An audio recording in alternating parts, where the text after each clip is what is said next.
नर कृष्ण राम वियोग। 14 वर्ष पूर्ण होने की अवधि में अब एक ही दिवस बाकी रह गया है। अवध के सभी नर नारी बड़े दुखी हो रहे हैं। अत्यंत उत्सुकता के साथ आज प्रभु की प्रतीक्षा हो रही है कि प्रभु अब आने वाले हैं। घर घर में प्रभु के स्वागत की तैयारी तो है, लेकिन सभी सोच रहे हैं कि प्रभु आएंगे कि नहीं आएंगे। नगर के बाहर नंदीग्राम में संत भरत जी अपनी कुटिया के बाहर काष्ठ की चिता बनाकर उसके ऊपर बैठे हुए हैं। कितनी सुंदर झांकी है। रामायण करुण कथा है, करुण कथा है रामायण। कभी पढ़ो आप, समझो तो आंसुओं पे काबू रखना।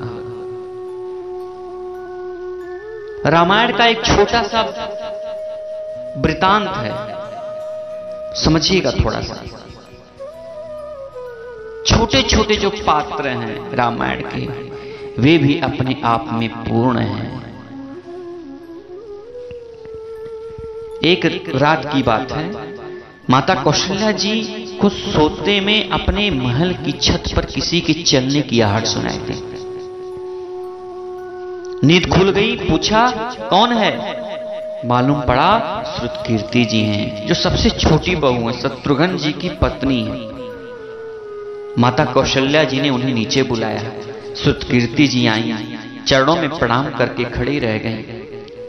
माता कौशल्या जी ने पूछा, श्रुति इतनी रात को अकेली छत पर क्या कर रही हो बेटी? क्या नींद नहीं आ रही है? शत्रुघ्न कहां है? श्रुतकीर्ति जी की आंखें भर आई, मां की छाती से चिपट गई, गोदी में सिमट गई। बोली, मां उन्हें तो देखे भी 13 वर्ष बीत गए। 13 वर्ष। कौशल्या जी का हृदय कांप कर छटपटा गया। महाराज तुरंत आवाज लगाई, सेवक दौड़े आए। आधी रात ही पालकी तैयार हुई, आज शत्रुघ्न जी की खोज होगी। कहां है शत्रुघ्न? मां चली है शत्रुघ्न जी को खोजने के लिए। और आपको बता दूं कि शत्रुघ्न जी कहां मिले हैं। अयोध्या के जिस दरवाजे के बाहर भरत जी नंदीग्राम में तपस्वी होकर के रहते हैं, उसी दरवाजे के भीतर एक पत्थर की शिला है। उसी शिला पर अपनी बाह की तकिया बना करके लेटे मिले हैं से शत्रुघ्न जी महाराज। मां सिराहने बैठ गई है, बालों में हाथ फिराया तो शत्रुघ्न जी ने आंखें खोली। मां चरणों में गिर पड़े, आपने क्यों कष्ट किया? मुझे बुलवा लिया होता। मां ने कहा, शत्रुघ्न यहां क्यों? शत्रुघ्न जी की रुलाई फूट पड़ी।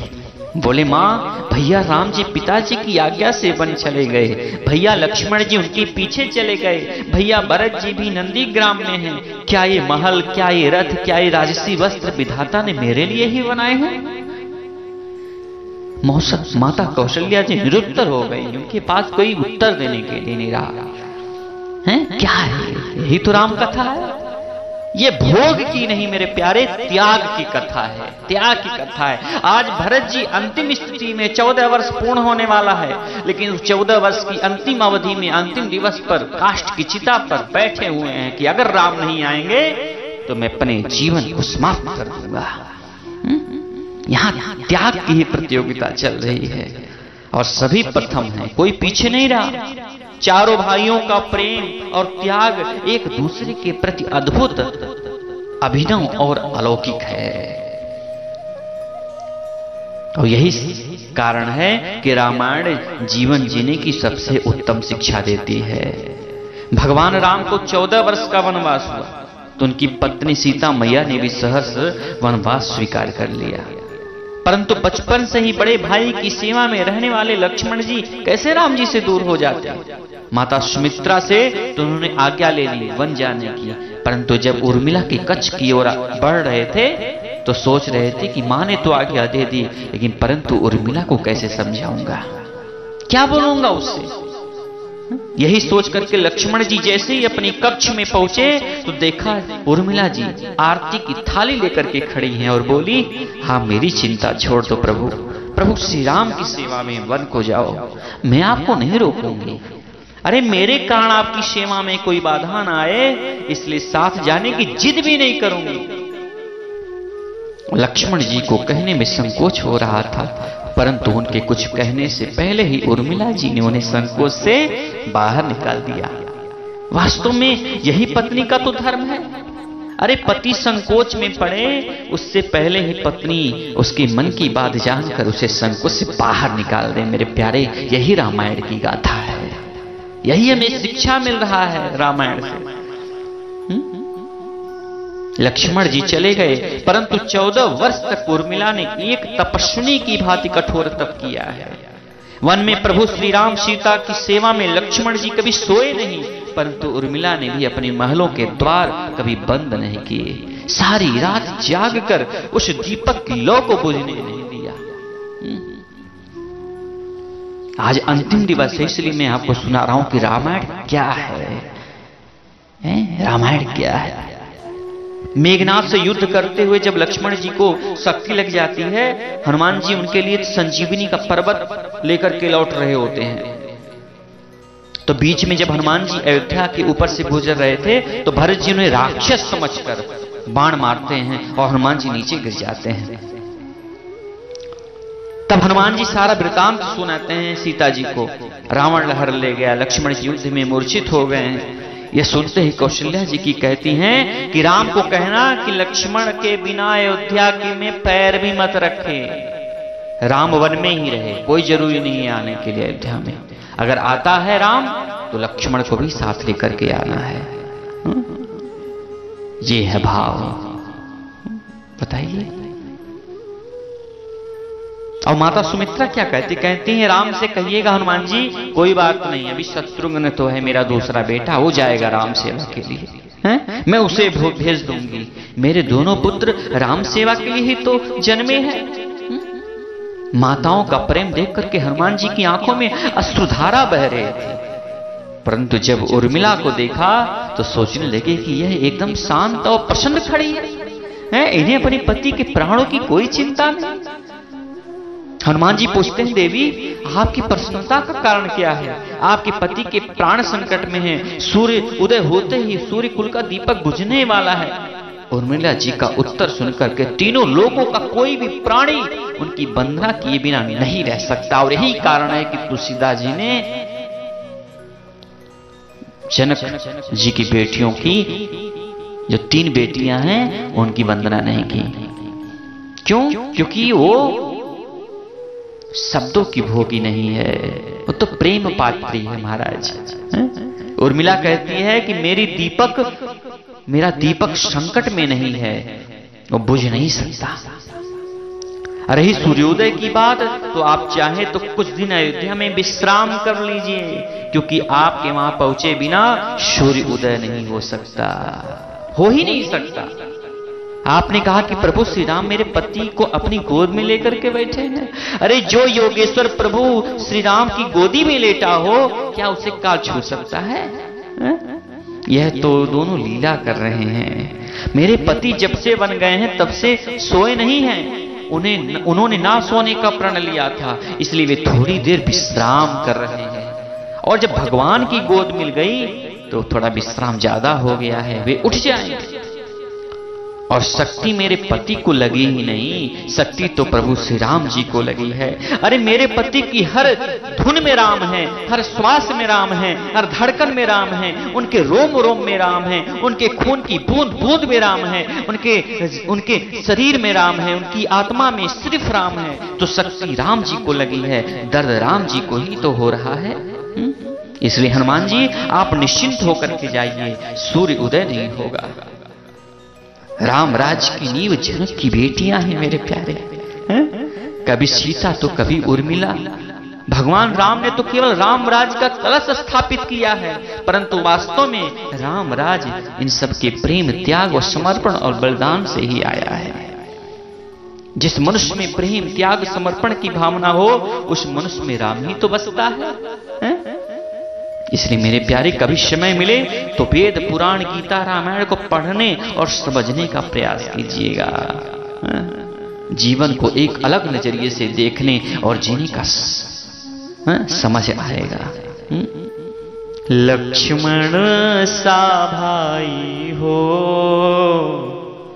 कौशल्या माई हो, स्वामी तुम जैसा मेरा रघुराई हो। नेत्र में प्रतीक्षा है भरत जी के, मैं उस प्रतीक्षा को आर्द्र बनाते हैं अश्रु, लेकिन नेत्रों में बहता हुआ एक एक अश्रु जैसे प्रतीक्षा के धैर्य को चुकाता जा रहा है महाराज। समय बीतते के साथ साथ भरत जी के मन में प्रभु आगमन को लेकर के शंका बढ़ती जा रही है कि अभी तक प्रभु नहीं आए। यदि मेरे अवगुणों को प्रभु देखें तो मैं कदापि क्षमा के योग्य नहीं हूं, लेकिन यह मेरे नाथ का स्वभाव नहीं है, वे तो परम कृपालु और उदार है, निश्चिंत है मेरे अपराधों को क्षमा कर देंगे। जन अवगुण प्रभु मान नकाऊ, दीन बंधु अति मृदुल स्वभाव। लेकिन यदि मेरे नाथ नहीं आए तो मैं आज संध्या काल तक स्वामी की प्रतीक्षा करूंगा, यदि नहीं आए तो अपने ही हाथों से इस चिता में आग लगा लूंगा। प्रभु वियोग में अब एक पल भी नहीं रहा जाता। हे मेरे जीवन धन, तनिक मेरी सुधि भी तो लो। अरे राम वियोग की उदधि में भरत जी का मन डूबने ही वाला था, तब तक श्री हनुमान जी महाराज उसी समय विप्र रूप धरि पवन सुत आए गयो जनपोत। श्री राम जी के विरह समुद्र में भरत जी का मन डूब ही रहा था। उसी समय पवन पुत्र श्री हनुमान जी महाराज ब्राह्मण का रूप धरकर इस प्रकार आ गए जैसे उन्हें डूबने से बचाने के लिए कोई नाव आ गई हो। और क्या देखा हनुमान जी ने? बैठी देखी कुशासन, जटा मुकुट कृषगात, राम राम रघुपति जपत, स्रवत नयन जल जात। हनुमान जी ने दुर्बल शरीर देखा है भरत जी का। भरत जी का मन डूब रहा था और उस स्थिति में हनुमान जी आए हैं। और भरत जी को देख करके कैसी स्थिति है? देखी बैठ देखी कुशासन, जटा मुकुट, जटाओं का मुकुट देखा है, कृष्णकात, शरीर जो है एकदम पतला दुबला हो गया है।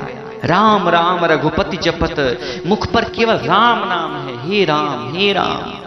स्रवत नयन जल जात, और नेत्रों में केवल आंसू है, प्रेम की तड़प है, राम की तड़प है कि मेरे राम कब आएंगे, मेरे राम कब आएंगे।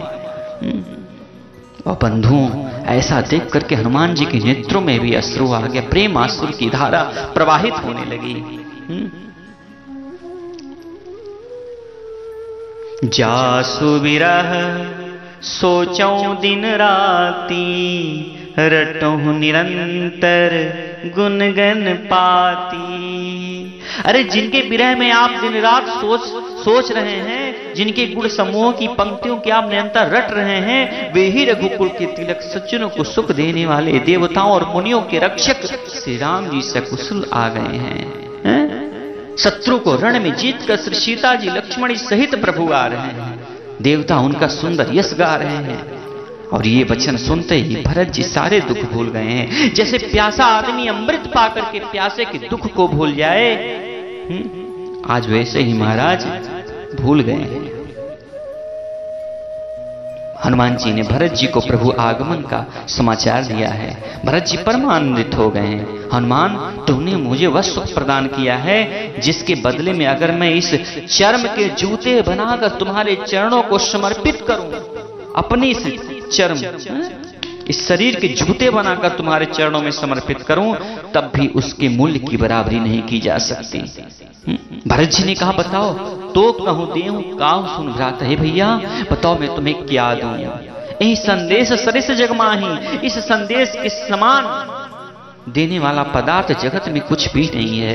मैंने यह विचार करके देख लिया है। हे तात, मैं तुमसे किसी भी प्रकार से अब उऋण नहीं हो सकता।